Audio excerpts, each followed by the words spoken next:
तो hello guys, कैसे हो आप लोग? मतलब ठीक ही होंगे। एंड एक खुशी की बात है कि मैं भी अब ठीक हो चुका हूँ। एंड मंडे से वीडियो रेगुलर आना वापस से स्टार्ट हो जाएगी। बिकॉज़ अभी तो मैं ठीक हो चुका हूँ, बट घर जाना अभी बाकी है। एंड मंडे को मैं अपने घर पहुँच जाऊँगा और उसके बाद रेगुलर तरीके से वीडियोज़ आने लगेगी। तो हाँ यार, आप लोगों के प्रे करने से एंड भगवान की कृपा से आई एम फाइन नाउ। तो बिना टाइम बर्बाद किए जल्दी से एपिसोड 259 को स्टार्ट कर लेते हैं। यार सीरियसली, सच में मैं झूठ नहीं बोलने वाला हूँ। ये एपिसोड सच में काफ़ी ज़्यादा ही कमाल का था। मुझे तो एपिसोड काफ़ी ज़्यादा ही पसंद आया। आप मुझे अपना ओपिनियन कमेंट करके ज़रूर से बताना। तो हाँ, एपिसोड की स्टार्टिंग में हम देखते हैं हमारे शारदा एंड उसके भाई को, और वहाँ पर कावाकी और मित्सुकी भी होते हैं। एंड वो सभी लोग एक मिशन पे होते हैं। उन्हें कुछ लोगों को ढूंढना होता है जो कि कोनोहा विलेज के अंदर लोगों की छाती के ऊपर अटैक करके उनके क्लोथ्स को फाड़ रहे होते हैं। बट ना ही तो वो पैसा चुरा रहे होते हैं और ना ही उन्हें मार रहे होते हैं। उनमें से किसी को भी समझ नहीं आ रहा होता है कि क्या चल रहा है कि तभी उन्हें आसमान में वापस एक सिग्नल मिलता है और वो लोग वहाँ पर पहुँचते हैं। तो वो देखते हैं एक और विक्टिम को। एंड तभी वो पुलिसमैन जिसने हमारी टीम 7 को बुलाया होता है वो कहता है इसकी क्लोथ के ऊपर ठीक वैसे निशान है और ये बस बेहोश है। इसके अंदर से भी कुछ चुराया नहीं गया है और ना ही इसे मारा गया है। पता नहीं ये सब क्या चल रहा है। हमारे बोरूटो वगैरह सभी लोग चिंता कर रहे होते हैं। बट तभी हमारे मित्सुकी उसके मन में सोचता है वो लोग जरूर किसी को ढूंढ रहे होंगे, मैं गलत नहीं हूँ, मुझे पता है। और इसके थोड़ी देर बाद वो पुलिस ऑफिसर हमारे टीम 7 से कहता है मुझे माफ़ करना, लेकिन क्या टीम 7 तुम अपनी इस नाइट पेट्रोलिंग को जारी रख सकते हो जब तक वो लोग पकड़े नहीं जाते? हमारी टीम 7 कहता है हाँ हाँ, हम ऐसा कर सकते हैं, क्योंकि कुछ काम तो है नहीं इन लोगों को। यही तो काम है इनका। खैर जो भी हो। इसके बाद हमें सुबह का सीन दिखाया जाता है। बोरूटो हमारा अकेला उबासी मार रहा होता है। लिटरली उसकी बहन नहीं उबासी मारती। मित्सुकी एंड हमारा कावाकी तक जो कि नया नया शिनोबी बनाए वो उबासी नहीं मारता, बट ये होकागे का बच्चा उबासी मारता है। खैर जो भी हो, हमारा बोरूटो कहता है कि मैं नाइट पेट्रोलिंग करके बहुत थक चुका हूँ, पता नहीं वो लोग कब पकड़े जाएंगे। बट तभी हमारे मित्सुकी की नज़र एक कैट पर पड़ती है और वो उस कैट को देखने लग जाता है। हमारे बोरूटो से कहता है मित्सुकी क्या हुआ, क्या बात है? मित्सुकी कहता है नहीं कुछ नहीं, बट जब से मैं फुनातो के मिशन से आया हूँ तब से मुझे मिकाजुकी मेरी कैट दिखी नहीं है। बोरूटो की बहन सारा सुनकर कहती है हाँ हमने भी उसे नहीं देखा है, लेकिन चिंता मत करो, जैसे ही वो हमें दिखेगी हम तुम्हें जल्दी से बता देंगे। कावाकी हमारे मित्सुकी से उसकी ओपिनियंस पूछता है। मित्सुकी कहता है वो ब्लैक एंड वाइट कलर की है और वो काफ़ी क्यूट भी है, इसलिए वो तुम्हें आसानी से पहचान में आ जाएगी। कावाकी भी कहता है हाँ ठीक है, अगर वो मुझे मिलेगी तो मैं तुम्हें बता दूंगा। और इसके बाद हमारे मित्सुकी उसकी कैट को ढूंढने लगता है। एंड उसकी कैट को ढूंढते ढूंढते वो एक शॉप पर आता है और वो शॉप्समैन से कहता है हे क्या यहाँ पर कोई तुम्हें ब्लैक एंड वाइट कलर की कैट मिली है? एक्चुअली मेरी कैट गुम हो चुकी है। वो शॉपकीपर कहता है नहीं नहीं मुझे तो नहीं मिली, लेकिन अगर वो मुझे मिलेगी तो मैं तो सबसे पहले तुम्हें ही बताऊँगा, क्योंकि मैं भी एक कैट लवर हूँ, तो मैं तुम्हारा दुख समझ सकता हूँ। मित्सुकी इसका आंसर सुनकर निराश होकर वहाँ से चला जाता है और वो ऐसे ही पार्क में घूम रहा होता है कि तभी वो एक लड़की को देखता है। भाई पहला क्वेश्चन ये उसको देख क्यों रहा है और इतनी देर तक क्यों देख रहा है? अपनी कैट ढूंढना भाई जाकर। बट तभी वो लड़की फ्लूट बजाना स्टार्ट कर देती है एंड उसकी फ्लूट बजाते ही वहाँ पर शायद से हमारे मित्सुकी की कैट आ जाती है। मित्सुकी उसकी कैट को देखकर जल्दी से वहाँ पर जाता है एंड वो दूर से खड़ा होकर उसकी कैट को देखने लगता है। वो कैट उस लड़की की गोद में जाकर बैठ जाती है। बट वो लड़की हमारे मित्सुकी को वहाँ देखकर कहती है क्या तुम्हें कुछ चाहिए? हमारे मित्सुकी कहता है हाँ ये कैट मेरी है। लेकिन वो लड़की कहती है क्या तुम्हारी? लेकिन मुझे लगा था निबोशी मेरी कैट है। और वो उसको आवाज़ लगाती है। वो कहती है निबोशी तुम ठीक हो है ना? एंड वो कैट रिएक्ट भी करती है। बट तभी हमारा मित्सुकी का चैट उससे कहता है मिकाजुकी मेरे पास आओ। एंड जो हमारी मिकाजुकी होती है वो उस लड़की को छोड़कर हमारे मित्सुकी के पास आ जाती है। वो लड़की हमारे मित्सुकी को बताती है कि कैसे उसे मिकाजुकी मिली थी। ये सब सुनकर हमारा मित्सुकी कहता है ओह तो मिकाजुकी ने सच में काफ़ी दुख झेला था मेरे जाने के बाद। तुम्हारा शुक्रिया, तुमने मेरी काफ़ी हेल्प की है। वैसे तुम्हारा नाम क्या है? टिप्स ले लो भाई मित्सुकी से, सच बता रहा हूँ, टिप्स ले लो मित्सुकी से। वो लड़की कहती है मेरा नाम हिबिकी है। और तुम्हारा? हमारा मित्सुकी कहता है हाँ मेरा नाम मित्सुकी है और मैं कोनोहा का एक काफ़ी अच्छा शिनोबी हूँ। और इसके बाद वो लोग ऐसे ही फालतू की बातें करना स्टार्ट कर देते हैं जिसमें मैं बिल्कुल भी इंटरेस्टेड नहीं हूँ। बिकॉज ना तो मेरे पास एक कैट है और ना ही Hibiki, you know what I mean. And ऐसी बात करते करते जो हमारी हिबिकी होती है वो कहती है कैट्स की ज़िंदगी कितनी अच्छी होती है ना, वो एकदम फ्री होती है, वो अपनी मर्ज़ी से कहीं पर भी जा सकती है। हमारा मित्सुकी कहता है क्यों तुम आज़ाद नहीं हो क्या? ये सुनकर हिबिकी थोड़ा हड़बड़ा जाती है और वह कहती है नहीं मेरा ये मतलब नहीं था, मैं एक्चुअली मेरे भाई के साथ काम करती हूँ और मैं विलेज बाय विलेज घूमती रहती हूँ।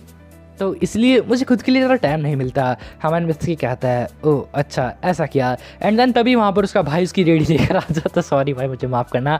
एंड तभी उसका भाई वहाँ पर उसकी रेडी लेकर आ जाता है। एंड जो हमारा मित्सकी होता है वो भी वहाँ से भाग जाता है उसके भाई को देखकर। और मित्सुकी के जाने के बाद हमारे हिबिकी का भाई उससे कहता है मैंने तुम्हें शिनोबी से दोस्ती करने के लिए मना किया था ना। हमारी हिबिकी कहती है वो एक अच्छा शिनोबी है, वो बुरा नहीं है। एंड ऐसे ही सब चल रहा होता है, वो लोग वापस से अपनी नाइट पेट्रोलिंग कर रहे होते हैं कि तभी उन लोगों को खतरे का अंदाज़ा हो जाता है। हमारा मित्सकी जल्दी से लोकेशन पर पहुंचता है और वो देखता है कि वो क्रिमिनल्स अपना काम कर रहे होते हैं। मित्सकी उनसे कहता है तुम अब यहाँ से भाग के नहीं जा सकते, और ये कहकर वो उसको शरीकन फेंकता है और उन दोनों में से एक मास्क पर्सन के हाथ पर वो शरीकन लग जाता है। मित्सकी उन दोनों के पीछे जाता है, बट आगे जाके वो देखता है कि सब गायब हो चुका होता है और वहाँ पर हिबिकी का भाई होता है उसकी रेडी के साथ। मित्सकी उनसे उन मास्क पर्सन के बारे में पूछता है, लेकिन वो बंदा कहता है हाँ वो लोग अभी छत के ऊपर से भागे हैं, तुम्हें जल्दी करनी चाहिए। बट तभी हमारे शाना मित्सकी उसके पैरों के नीचे देखता है, तो वो देखता है वहाँ पर खून के कुछ छींटे होते हैं। एंड वो समझ जाता है कि हो ना हो हिबिकी और उसका भाई ही कल्प्रिट है। और तभी वहाँ पर टीम 7 भी पहुँच जाती है। मित्सकी उनसे कहता है वो लोग यहाँ से भाग चुके हैं, हमें जल्दी जाना चाहिए और मैं जाके विक्टिम की मदद करता हूँ। तो ठीक है, और वो सभी लोग ऐसा ही करते हैं। इसके बाद हमें सीन दिखाया जाता है हिबिकी का, जिसके हाथ पर पट्टी हो रही होती है क्योंकि मित्सकी जी ने शरीकेन जो फेंका है। वो कहती है शायद मित्सकी को हमारे बारे में पता लग चुका है ना, हमें ये सब रोक देना चाहिए। उसका भाई कहता है नहीं, बस एक और सस्पिशियस बंदा बचा हुआ है, उसके बाद हमारा काम पूरा हो जाएगा। तुम्हें पता है ना हम इतनी दूर तक आ चुके हैं और अब हम पीछे नहीं जा सकते। हिबिकी कहती है हाँ तुमने सही कहा, इसके बाद हम लोग फाइनली फ्री हो जाएंगे। एंड देन सीन दिखाया जाता है हमारे कोनोहा की useless station, I mean police station का।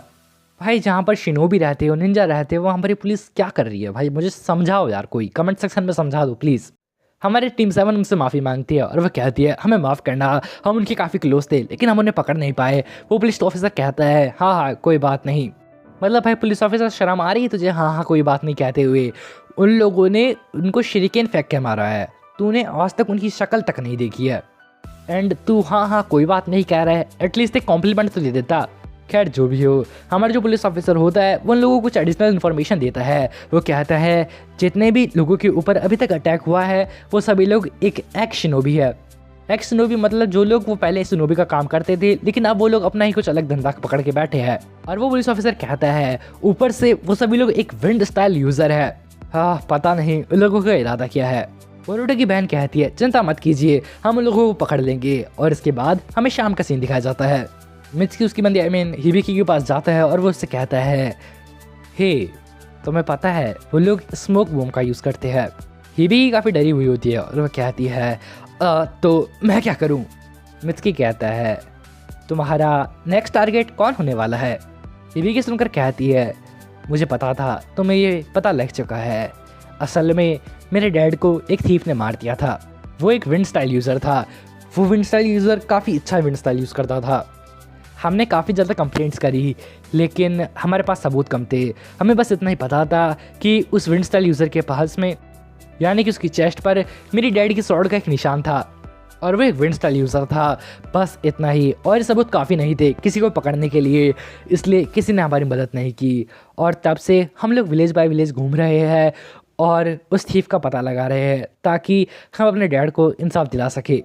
मित्सकी कहता है बस इसके आगे सब कोनोहा टीम फोर्स पर छोड़ दो, हम तुम्हारी मदद जरूर से करेंगे। हिबिकी कहती है अच्छा तुम्हारा शुक्रिया, और ये कहकर वो वहाँ से चली जाती है। मित्सकी समझ जाता है कि आज रात को भी कांड होने वाला है। एंड देन हम देखते हैं कि भाई जो वो शॉपकीपर होता है उससे एक बंदा कहता है हे तुम भी एक एक्स शिनोबी हो और तुम भी एक विंड स्टाइल यूज़र हो ना, इसलिए अपना ध्यान रखना, वो लोग स्मोक बॉम्ब का यूज़ कर रहे हैं। वो कहता है हाँ वैसे भी मैं ऑफिस में काम करता था तो मुझे क्या ही खतरा होगा, बेटा भी पता लगेगा तेरे को क्या खतरा होगा। और इसके बाद हम देखते हैं कि भाई वो दोनों भाई बहन अपने काम पर वापस से निकल जाते हैं। एंड थोड़ी देर बाद वहाँ पर हमारा जो पुलिस ऑफिसर होता है वो टीम 7 के पास पहुँच जाता है बिकॉज क्रिमिनल्स के पास जाने में उसकी फट रही थी। वो उनसे कहता है हमें आज रात एक शॉपकीपर के पास जाना चाहिए, मोस्ट प्रोबेबली वही नेक्स्ट विक्टिम होने वाला है। वो सभी लोग उनकी तरफ बढ़ रहे होते हैं। एंड देन हम देखते हैं हमारे वो दोनों हिबिकी एंड उसका भाई वहाँ पर पहुँच जाते हैं। वो शॉपकीपर के ऊपर स्मोक बम से अटैक करते हैं एंड उसकी टी शर्ट फाड़ने वाले होते हैं कि तभी वो जो शॉपकीपर होता है वो हिबिकी के भाई के ऊपर अटैक करता है एंड उससे कहता है चूतिया है क्या, 80,000 की टी शर्ट है, 80,000 की, तेरा घर चले जाएंगे इसमें। बहुत लेम जोक था, आई नो। बट इसके बाद वो लोगों को धमकी देते हुए कहता है मैं तुम्हें सेल्फ डिफेंस के अंदर मार दूंगा और यहाँ का हीरो बन जाऊंगा। और वो काफ़ी खतरनाक तरीके से विंडस्टल का यूज़ कर रहा होता है। हिबिकी एंड उसका भाई समझ जाते हैं कि हो ना हो यही वो बंदा है जिसने उनके डैड को मारा था। और वो काफ़ी खतरनाक विंडस्टाइल जित्सु उनके ऊपर यूज़ कर रहा होता है कि तभी हमारे मित्सुकी को जब पता लगता है कि वो वही मोटा गेंडा है जिसके ऊपर वो लोग अटैक करने वाले हैं, तो मित्सुकी काफ़ी डर जाता है और वो काफ़ी स्पीड में उन लोगों की तरफ बढ़ने लगता है। हमारा बोरुतो कहता है मित्सुकी क्या हुआ, क्या बात है, पर मित्सुकी बिना जवाब दिए उसकी तरफ बढ़ रहा होता है।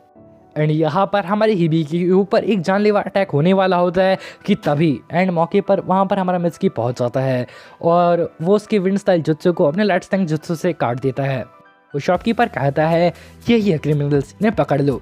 टीम 7 भी वहाँ पर पहुँच जाती है एंड वो पुलिस ऑफिसर कहता है रुको, हम इनसे थोड़ी बात करनी है। हिबिकी उसका मास्क वगैरह हटाती है एंड उसका भाई भी। वो कहते हैं ये एक क्रिमिनल है, इसने हमारे डैड को मारा है, प्लीज़ इसकी तहकीकात कीजिए, इसकी चेस्ट पर एक निशान होगा। बट वो शॉपकीपर कहता है तुम कैसी बातें कर रहे हो, मेरी चेस्ट पर कोई भी निशान नहीं है। और ये कहकर वो अपनी चेस्ट दिखाता है एंड हम देखते हैं कि उसकी चेस्ट एकदम क्लियर होती है। सभी लोग उन दोनों के लिए अफसोस बना रहे होते हैं, बट तभी वहाँ पर मिकाजुकी आती है एंड वो कैट उसकी चेस्ट के ऊपर अटैक कर देती है। और थोड़ी देर बाद हमें पता लगता है कि उसने एक फेक स्किन लगा रखी होती है उसकी चेस्ट पर एंड उसकी चेस्ट पर एक निशान होता है। लेकिन बेवकूफ़ हमारी बोरुतो की बहन कहती है कि एक निशान होने की वजह से वो एक क्रिमिनल नहीं बन जाता। ये सुनकर उन दोनों को काफ़ी सैड फील होता है, बट तभी जो हमारे वो पुलिस ऑफिसर होता है वो कहता है 1 मिनट रुको। थोड़े वक्त पहले एक क्रिमिनल रिकॉर्ड दर्ज हुआ था एक थीफ का, जो कि एक विंड स्टाइल यूज़र है और उसके चेस्ट के ऊपर भी सेम ऐसा ही निशान बन गया था। हम तुम्हें कोनोहा की इन्वेस्टिगेशन टीम के पास ले जा सकते हैं, वो तुम्हारी मेमोरीज रीड कर कर सब पता लगा लेंगी। ये सुनकर वो शॉपकीपर काफ़ी डर जाता है और वो वहाँ से भागने लगता है, बट अवर चैट बॉय मित्सुकी उसे पकड़ लेता है एंड ऐसे ही सब चीज़ हैप्पी हो जाता है। एंड इसके बाद हमें सुबह का सीन दिखाया जाता है, सभी लोग काफ़ी खुश होते हैं एंड देन हमारा मित्सुकी हिबिकी से बात करता है।